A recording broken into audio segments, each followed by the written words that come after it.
Hey everybody, Covert Prepper here, back with another video, talking today about firearms and in particular optics on handguns.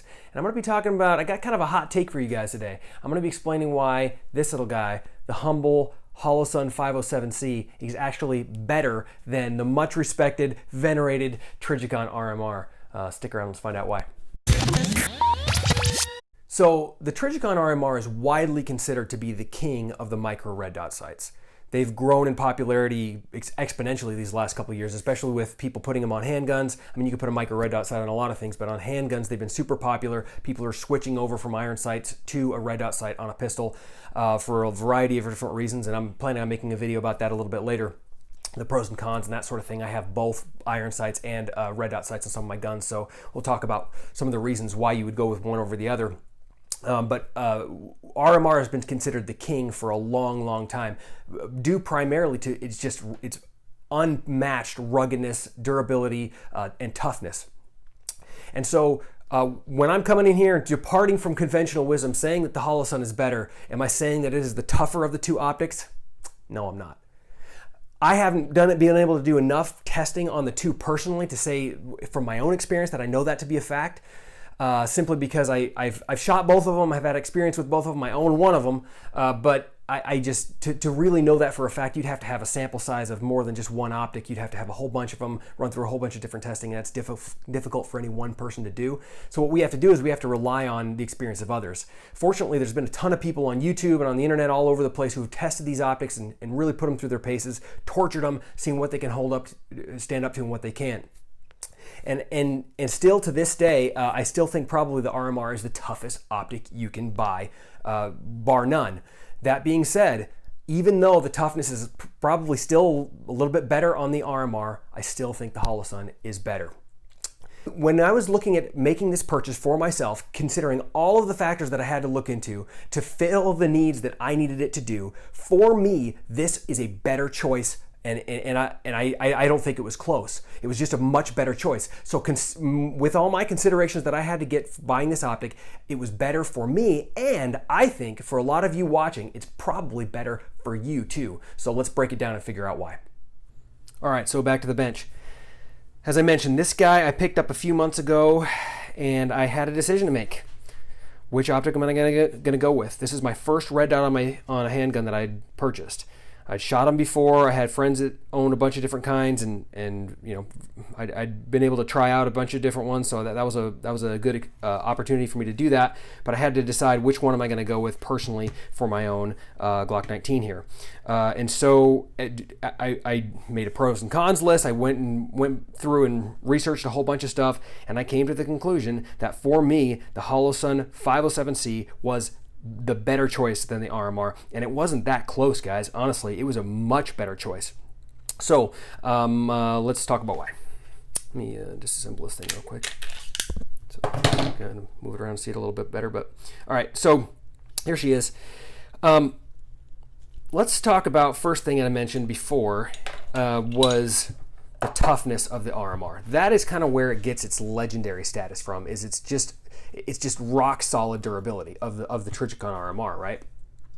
And so that is one of the things that a lot of people is just the instant selling feature of that optic, because they think, okay, I want the best. I'm trusting my life to this thing. I'm going to get the most durable one that there is, and so that they go ahead and buy the Trijicon RMR. So talking about that a little bit, and as I was kind of going through that and thinking about that on my own, I thought about, okay, let's compare the toughness and the durability. Let's put it on a 1 to 10 scale. Okay, 1 being in terms of how much abuse this optic's going to have to go through. 1 being you put it on your gun, you stick it in the safe, and you never touch it again. Right? 10 being, okay, you take this thing off, you throw it on the concrete, and you smash it with a sledgehammer. All right? From a scale of 1 to 10, how much abuse is this thing going to go through, and how much abuse do I need it to go through? Right? All right, so let's say a Trijicon RMR, for the sake of argument, I don't know what it really is, but let's just say it's a 9, okay? So what is the Holosun? How does it compare? How close does it get to it? And what are my needs in terms of toughness? So if the RMR is a 9, and let's say this one's an 8, and my needs in terms of toughness for an optic are a 6 at the worst, well, then the absolute toughness, the slightly better, ruggedness of the RMR doesn't really come into play there. So I had to stop and make a decision. How much toughness do I need on an optic? What's it going to be going through? And not just on a daily basis, because that's not good enough. It can't just be on a daily basis. It has to be on taking into account the most extreme scenario, the one that doesn't ever happen on a daily basis, the time when I might need to trust my life to it. And is it still going to be good enough? Not just good enough, but more than good enough for what I need, right? Because if you're trusting your life to something, you don't want just good enough, you want more than good enough. And so I thought about, okay, so what is this going to be for? Potentially home defense, concealed carry, maybe some competition. Could I ever have to trust my life to this? Yes, I could, absolutely. And so, I had to go through all these various scenarios in my brain of what is this going to be subjected to, right? If there were some sort of home invasion, I grabbed my gun and I had to defend myself. Could it get banged around into a door frame? Could it get if it was a concealed weapon gun, concealed carry weapon? Could I potentially be rolling around on the ground with someone trying to get it from me and banging into concrete and smashing it onto the ground? Yes, it could. And so after going through all of the scenarios that I could think of in these various hypotheticals that I was going through, basically judging that by the torture test that I've seen through Holosun, I just kept coming to the same conclusion. This Holosun, whether it be a 7 or an 8 out of 10 or whatever it is in terms of toughness, is more than I need in terms of toughness. I don't need the 9 out of 10 toughness for what I need it to do, right? Now, that may be different from you. Maybe you're in a different scenario than me and you're really, really going to torture the thing because of, duty use or something like that. I don't know. But for me, it wasn't that big of a factor. So that's the first thing, is the toughness of the optic. Once I got over that point, I was able to just kind of look at them more objectively and compare them side by side with just the options that they each offered, and was able to kind of make a comparison that way. Once I got past that the issue of, is this optic going to be tough enough and robust enough for me to trust? And I think the answer to that was certainly yes. So let's talk about a few of the other features as well. So, of course, the number one thing is the cost, right? Otherwise, why would you go with something that's slightly less tough than the RMR if it wasn't a cost factor? Well, that's one, but there's other factors as well. The 507C, these are going on Optics Planet right now for around $309, which is a screaming good deal for what you get, I think. RMRs are, where do they start at? Like $450, something like that, and they go way up depending on which version you get. If you get version 1 or version 2, and various different features or versions that they have there. So I mean, I've seen them up to close to $600. So I mean, the cost difference is staggering. I mean, it's not small. It's a very stark difference there. But so it's not. However, it's not just durability difference. That's I think at this point fairly slight. And cost. There are other things as well. The Holosun is packed with features that the Trijicon just doesn't have. Number one is it has a variety of different reticle options. So it's not just a dot. It has 3 different reticle options. You can have just a dot, like an RMR. You can have a ring and a dot. I think it's a 32 MOA ring and then a 1 MOA dot in the center. Or you can just do the ring. So actually, I never thought this would be my preference, but after having this out and shot it a few times, I've been preferring just the ring, just the 32 MOA ring without the dot in it. And I've been using that. I've been using it similar to because it acts similar to a ghost ring sight on a rifle. On a rifle, the ghost ring, you have a front post sight and then you have a rear ring, right? Well, this is kind of similar, only except for you have one less thing to line up. You don't have to do front sight, post, rear sight, and to target. You just put the target in the center of the ring the same way you would the post of the front post on a ghost ring sight, and you can make hits. So I was able to do really well with that, and I thought the center dot along with the ring just kind of made it a little bit too cluttered. Now, some people may not care about that. You might just like the dot better, and that's totally fine. The dot works great. What I do like about the ring as opposed to the dot is when you're first getting used to a red dot sight, it's tricky. I mean, it just is. It's hard to find that dot when you got your presentation and you're drawing your pistol. It can be tricky to find that dot every single time until you kind of get used to it and you really kind of perfect that presentation, because it's less forgiving than iron sights. You have to really be able to get it in the right spot every single time, or else you could end up like that, right? Or like that, where you just can't see the dot. It's just out of the screen a little bit, and then you're wasting time trying to hunt for it and trying to find it. So I like the ring because it's a little bit more forgiving if you're partially off the screen or out of the window there, like something like that. You wouldn't be able to see the dot, but you could see the ring. So it just makes it a little bit more forgiving. So that's why I like that ring.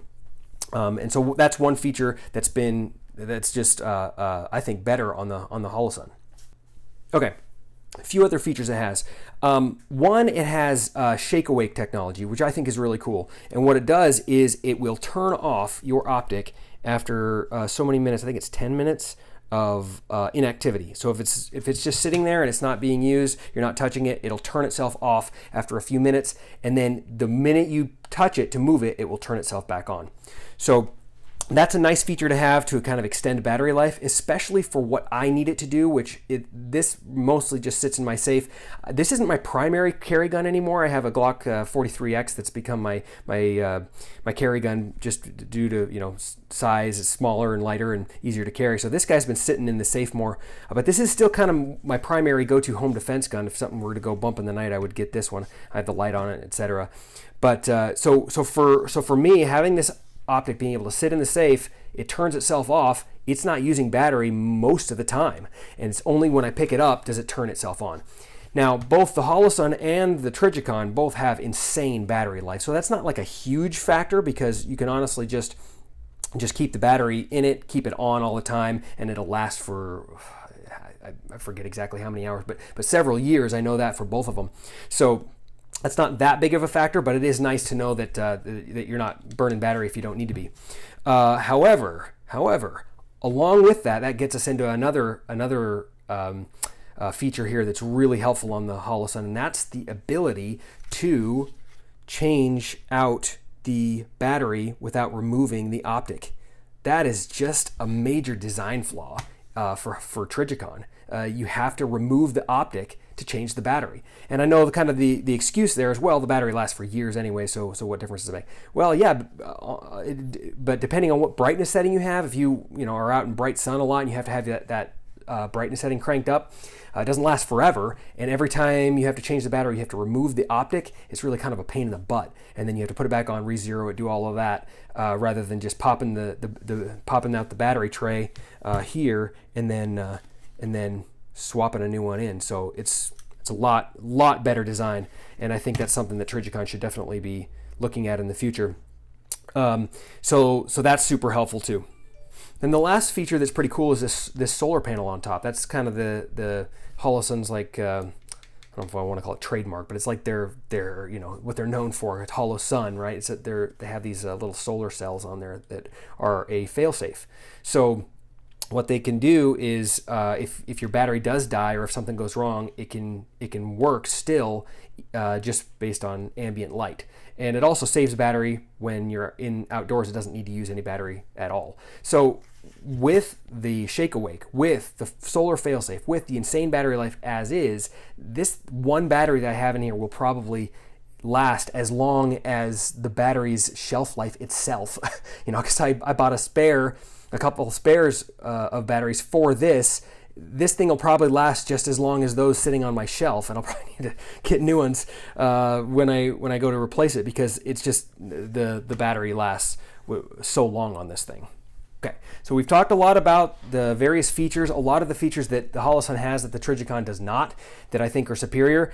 We've talked about the toughness levels and how, while the Holosun may not quite be to the Trijicon level, it's getting close. And if you haven't seen some of those torture tests, I would encourage you to look at those up on YouTube. There's a lot of torture tests on Holosuns. They are stinking impressive.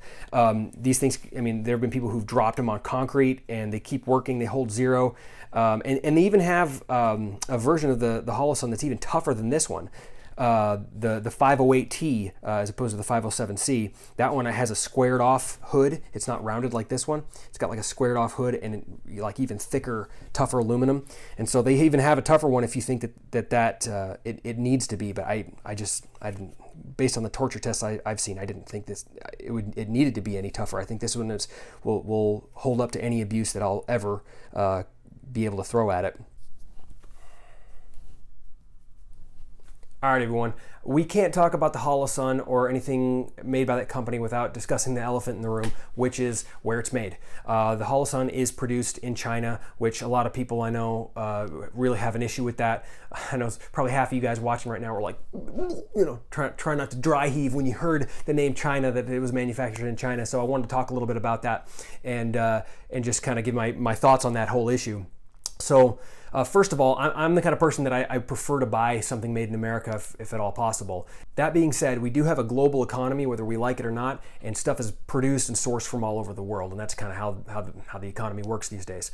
Even your favorite American-made product probably have components in them from various parts of the world. Stuff is sourced from all over, and so I don't work for Trijicon. I'm not their supply chain guy, but I'd be surprised if every single component in that product was sourced in America. What they mean by made in America typically is that the final assembly is done in America. Other components could have been produced from all over the place. So I don't really know exactly what the situation is with those particular companies, but I do know that the manufacturer of the Holosun is in China. So that being said, we know that the Holosun is a quality item at this point. There's been enough testing, there's been enough torture testing done on these things to know that they're quality.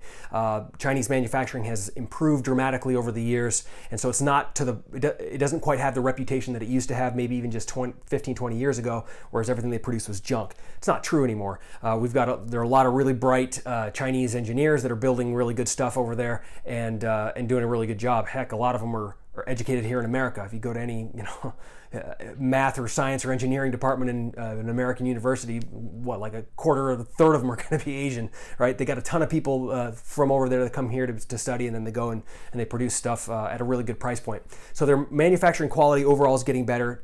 Some of it still isn't quite up there, but Holosun's done a really excellent job with that. So we know that the quality really isn't an issue at this point. The bigger issue is just, are you supporting American manufacturing or not? And as I mentioned, I'm the kind of guy that I'd like to support American manufacturing whenever I can, but the cost has to be comparable, right? At some point, you just can't justify paying such a larger price tag for nothing more than just a Made in America sticker on it. And I felt like that was the issue at this point with these two brands, is that I was just paying a ton more for the name of Trijicon and not getting all those features, and maybe just getting a little bit more in toughness and robustness, which both of them were more tough than I would ever need probably. And so I couldn't really bring myself to justify that.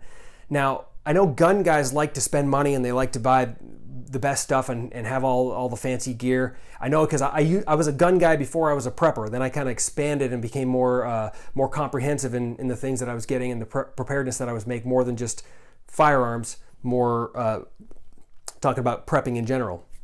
And so when I did that, I realized how important it was to be efficient with the things that we get and efficient with the things that we buy. Every dollar you spend on an optic for your handgun is a dollar you can't spend on canned food, medical supplies, off-grid power generation, water filtration, or stored bottled water, all of the things that you might need if there was some sort of disaster. And I know gun guys who've got all their fancy gear and they got the most expensive rifle and optics and all this stuff and a plate carrier and everything. They're ready to rock and roll, but they're ready for some big battle, right? Should anything like that happen, but they're not ready for the grocery stores to be closed for 2 months. So when I made that shift in mindset and I started looking at things more comprehensively, I really had to focus on being efficient with my dollars, because at the end of the day, my loyalty lies primarily with my family. I have a wife, I have kids. I have to use the money that I have for preparedness stuff efficiently so that I can be as prepared as possible. And everyone's got a budget. I mean, unless you're independently wealthy, in which case, what are you doing watching this video? Just go throw money at your problems till they all go away. But for the rest of us, I don't care if you make 30 grand a year or 300 grand a year, you've got a budget. There's some amount of money that you have set aside for this kind of stuff, for buying firearms, for buying preparedness items, food, whatever. And so you need to make those dollars go as far as you can. So the cost between the Holosun and the RMR is substantial. I mean, the Holosun being right around $300, the RMR starting at like $450, going up to $500, $550. I mean, that's $200, $250 swing sometimes. So that's just, it wasn't something that I could justify based on what I got.